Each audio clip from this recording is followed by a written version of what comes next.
मैं अपनी कुश्ती को त्यागती हूँ और मैं आज के बाद कभी भी आपको बस सभी देशवासियों को धन्यवाद जिन्होंने आज तक इतना मेरा सपोर्ट किया और मुझे इस मौके पर अब एक बार साइलेंट हो जाओ, फिर उसके बाद कर लेंगे। सबसे पहले तो आप सभी को नमस्ते, राम राम, धन्यवाद आप लोग यहाँ पे आए हैं। पूरा देश जानना चाहता है कि भाई खिलाड़ी इतने दिन चुप क्यों थे। आज चुनाव था, आप सबको पता है। आप जब हम जनवरी में आए थे तो पूरा प्रकरण आप लोगों ने देखा था। उसके बाद ओवरसाइट कमेटी बनाई गई। उसमें जो ओवरसाइट कमेटी में 18-20 लड़कियों ने बयान दिए थे अपने। उसके बाद खेल मंत्री जी ने ऑन कैमरा बोला था, मीडिया के सामने बोला था कि ब्रजभूषण और उससे जुड़ा हुआ कोई भी इंसान WFI में नहीं आएगा। लेकिन आज दुर्भाग्य है, हमने दोबारा उसमें कमेटी 21 दिन वेट किया, 2 महीने वेट किया, 3 महीने वेट किया, कुछ नहीं हुआ। हमने दोबारा प्रोटेस्ट चालू किया, वो भी आप लोगों ने खूब देखा, पूरे देश ने देखा। हम सिर्फ सच्चाई की लड़ाई लड़ रहे थे, हम बहन बेटियों की लड़ाई लड़ रहे थे।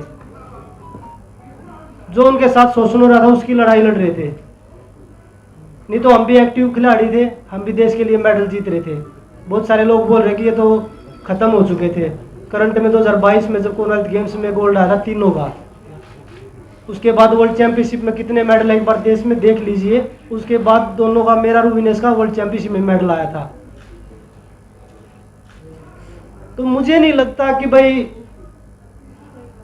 बेटियों को न्याय मिलेगा,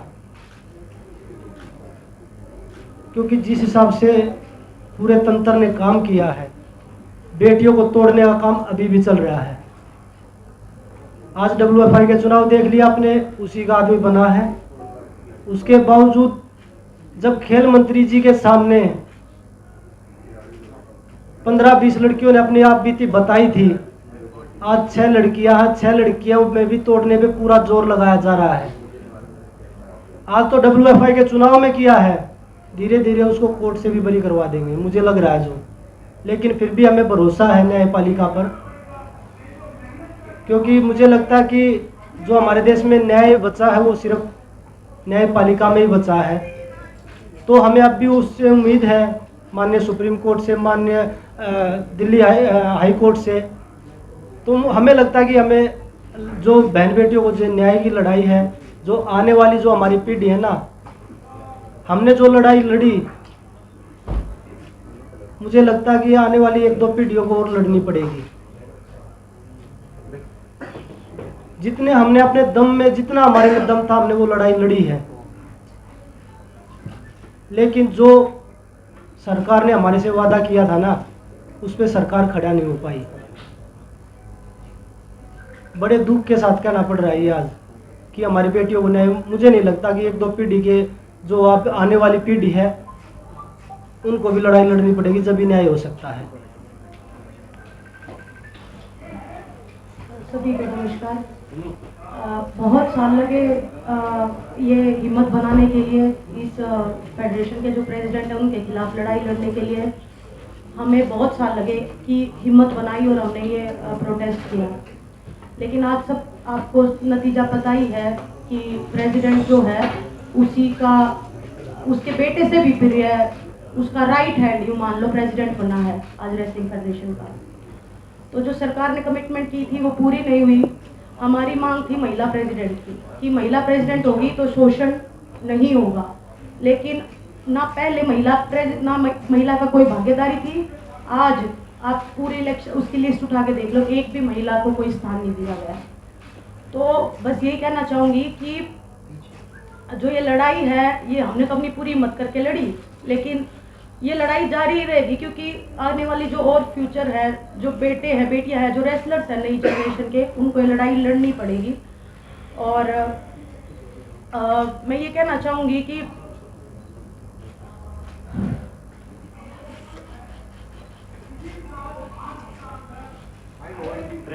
आप सबको पता है कि हम जैन में आए थे, लेकिन मैं एक बात आपको बताना चाहती हूँ कि हमने जब हर तरीके से कोशिश कर ली थी। उसके बाद हम दिल्ली की सड़कों पे आके बैठे थे।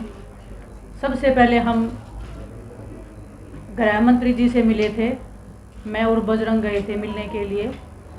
हमने उनको इस बारे में बिल्कुल अवगत कराया था, क्लियरली हमने नाम लेके लड़कियों का बताया था कि किसके साथ में क्या क्या हुआ है। प्लीज़ आप इसको देखिए और प्लीज़ हमारी रेसलिंग को आप बचा लीजिए, क्योंकि अभी अंत हो रहा है। उन्होंने हमें बोला था कि 30-40 दिन का टाइम मुझे दीजिए, उसके बाद में मैं करता हूँ और आप निश्चिंत रहिए, हम ज़रूर इसमें कुछ करेंगे। 3-4 महीने वेट करने के बाद में हम जंतर मंतर पे आए थे। हमने लड़ाई लड़ी थी, जो आप सब देख रहे हो, पूरे देश को पता है। आज जो फेडरेशन का जो अध्यक्ष बना है संजय सिंह, स्टार्टिंग से वो लोग बोल रहे थे कि हम बनेंगे, हमें पता थी, उसकी पावर पता है, उसका पोजीशन पता है। लेकिन दुख होता है कि देश में ऐसे लोगों को स्थान मिल रहा है, पद मिल रहा है। ब्रजभूषण का राइट हैंड है, उसके बेटे से भी ज़्यादा खास है। उसको प्रेसिडेंट में आना मतलब आने वाली लड़कियों का जो भविष्य है, उनको फिर से शोषण का शिकार होना पड़ेगा। और जो चीज़ें पर्दे के पीछे होती आई हैं वो अब खुले में होगा। और दुख होता है हमें इस बात का कि हम इतनी लड़ाई लड़के भी हम कोई सुधार नहीं कर पाए हमारी रेसलिंग में। आने वाले बच्चों के भविष्य के लिए जो हम लड़ाई लड़ रहे थे उसमें हम कामयाब नहीं हो पाए। हमें नहीं पता हमारे देश में न्याय कैसे मिलता है। सड़क से लेके रेसलिंग मैट से लेके बंद कमरों से लेके हमने हर किसी को अपनी बात बताई है। ऐसा नहीं है कि हम सीधा सड़क के ऊपर आ गए। हमने हर तरीके से कोशिश की है। जो स्पोर्ट्स मिनिस्ट्री है हमने उनको क्लियरली बताया है कि ऐसे ऐसे हो रहा है, प्लीज़ आप कुछ करिए।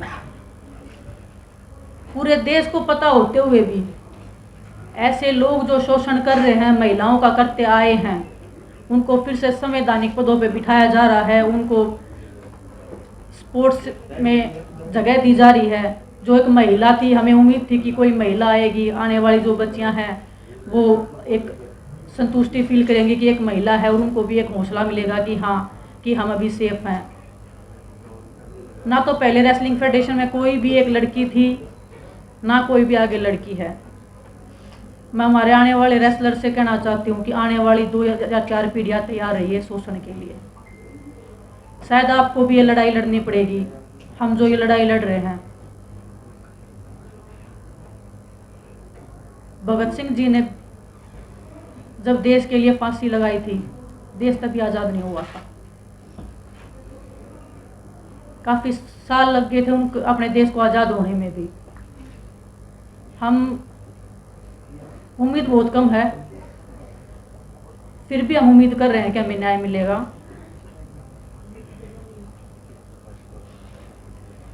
लेकिन बड़ी दुख की बात है, आज हमारे रेसलिंग का जो भविष्य है वो अंधकार में है।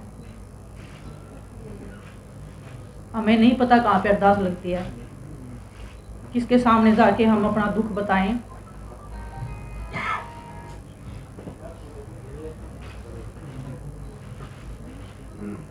आज आप सबके सामने आए हैं, हम ट्रेनिंग कर रहे हैं, फिर भी हम बैठे हैं यहाँ पे, फिर भी हम लड़ाई लड़ रहे हैं। उम्मीद कर रहे हैं कि वो आस और उम्मीद हम फिर से जगा पाएं।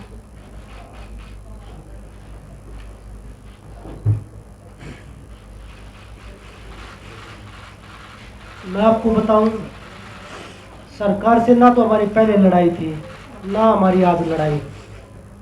हम एक व्यक्तिगत आदमी के खिलाफ लड़ रहे थे जो बच्चियों का, लड़कियों का शोषण कर रहा था, बहन बेटियों का। उसने अपनी पावर से हर तरीके से, कभी उसको राजनीति मोड़ दिया, कभी जातिवाद का मोड़ दिया, कभी उसने हरियाणा यूपी का मोड़ दिया, क्योंकि उसके पास पावर है। और वो आप सबने देख ली, हमने भी देख ली। जो हमारे से जितने भी लोग जुड़ रहे हैं प्रोटेस्ट से, चाहे वो हमारे कोचिज हैं, चाहे वो हमारे खिलाड़ी हैं, चाहे उसमें हम हैं, किसी का भी अब आगे भविष्य सेफ नहीं है। किसी के साथ भी कोई भी घटना, चाहे वो कार एक्सीडेंट लगा लीजिए, चाहे वो कोई भी A to Z कैसे भी आरोप लगा लीजिए, वो लगने शुरू हो जाएंगे। आगे, क्योंकि हम सब ने, पूरे देश ने उसकी पावर का, उसका जो तंत्र है, जो काम कर रहा है उसके पीछे, वो सब ने देख लिया है। जिस तरीके से वो लोगों में अपना भ्रम फैला रहे हैं, लोगों को तोड़ने की। जब 20 लड़कियां स्टार्टिंग में आई थी, उनमें उन्होंने 6 छोड़ी, उनके भी पीछे एक एक करके सबको तोड़ने लग रहे हैं। तो इससे बुरा दौर क्या होगा देश के लिए। और मुझे नहीं पता, वो न्याय विनेश भी बोल रही थी, साक्षी बोल रही थी, कब मिलेगा ये लड़ाई। चलो हम लड़े, हम नहीं जीत पाए, लेकिन ये लड़ाई किसी न किसी को, जो आने वाली पीढ़ी उनमें, उनको भी किसी न किसी को लड़नी पड़ेगी। विनेश ने बताया, भगत सिंह को जब फांसी हुई थी तो उसके 20-25 साल बाद हमें आज़ादी मिली थी, लेकिन पता नहीं कुश्ती से आज़ादी हमें कब मिलेगी। अब हमारी रेसलिंग का कैरियर, हमें नहीं लगता कि आगे हम रेसलिंग कर पाएंगे या नहीं कर पाएंगे, क्योंकि जब उसी के लोग आ रहे हैं, वो जो बच्चे हैं जो उनके खिलाफ लड़ाई लड़ रहे थे, इतनी हिम्मत जुटा के वो आगे आए थे, इतने साल लगे उनको ये हिम्मत जुटाने में। जो हमारे देश की, जो गांव में, जो देहात में महिलाएं हैं, वो इस शोषण से गुजरती होंगी, तो वो भी तो देखती होंगी कि हम किसके सामने आवाज रखें। जब हमने पूरे देश के सामने, पूरी सरकार के सामने सारी चीजें खोल के रख दी, उसके बाद भी न्याय नहीं मिला, तो वो बहन बेटियां किसके सामने रखेंगी अपनी बातें। हमारे देश में मुझे नहीं पता कि राजनीति कैसे होती है, पर आज देख रहे हैं ना, सिर्फ जातिवाद, धर्म और अधर्म, यही होती है। मैं अपने खुद की बताता हूँ, खिलाड़ी की क्या जाति होती है। हम अखाड़े में बैठ के एक थाली में रोटी खाते हैं, हमें जाति किसी की नहीं पूछते कि आपकी क्या जाति है, आपका क्या धर्म है। अगर मैं देखने लग जाऊं, जो मेरा पर्सनल ट्रेनर है वो मुस्लिम है, जो मेरा फिजियो है वो बनिया है, तो मैं तो ये ऐसे सोचूं कि भाई नहीं, हम तो किसी और को लेके आएंगे, उनके साथ हम एक ही थाली में रोटी खाते हैं। तो वो खिलाड़ियों को बता रहे हैं कि भाई जातिवाद है, ये पॉलिटिक्स कर रहे हैं। मैं आज पूरी मीडिया बैठी है देश की, अगर हम तीनों में से कोई भी किसी पार्टी के टच में हो या किसी पार्टी को ज्वाइन करना चाहता हो, कभी नहीं मिलेंगे हम आपको, किसी भी पार्टी के साथ नहीं मिलेंगे। हम राजनीति करने नहीं आए, हम अपनी बहन बेटियों की न्याय की लड़ाई लड़ने के लिए आए हैं यहाँ पे। तो वही बताया, जो आगे जो हमारे साथ जुड़े हैं, जितने भी लोग हैं, बहन बेटियां हैं, उनके साथ किसी के साथ कुछ भी हो सकता है आगे भी। अंत में हम तो 40 दिन सोए रोड पे, लेकिन मैं सभी तमाम देशवासी जो भी हमारे प्रोटेस्ट में आए, दूर दूर से आए, बूढ़ी महिलाएं आई, बहुत सारे लोग ऐसे आए जिनके पास खाने कमाने के लिए नहीं है, फिर भी हमें सपोर्ट करने आए। हम नहीं जीत पाए, पर आप लोगों का बहुत बहुत धन्यवाद।